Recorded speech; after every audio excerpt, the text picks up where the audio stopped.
Panvel railway पोलिसांनी railway प्रवाशांच्या बॅगा आणि मौल्यवान ऐवज चोरी करणाऱ्या एका सराईत चोरट्याला अटक करत तब्बल 26,31,068 रुपयांचे सोन्या चांदीचे दागिने जप्त केले।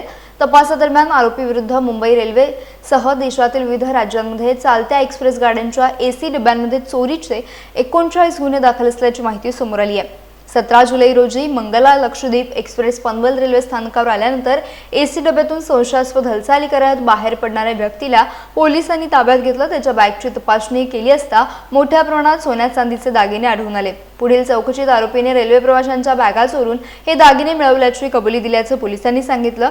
आरोपीची ओळख रघु सुमन खोसला, वय वर्ष 41, राहणार लोणी देहात, गाझियाबाद, उत्तर प्रदेश अशी पटली आहे। जप्त दागिन्यांची माहिती देशभरातील रेल्वे पोलिसांना देण्यात आल्यानंतर हे दागिने कोकण रेल्वेच्या मडगाव येथील चोरीच्या गुन्ह्यातील असल्याची पुष्टी झाली। न्यायालयाच्या आदेशानंतर आरोपीला पुढील तपासासाठी कोकण रेल्वे पोलिसांच्या ताब्यात देण्यात आलं असून या संपूर्ण प्रकरणाचा पुढील तपास सुरू आहे।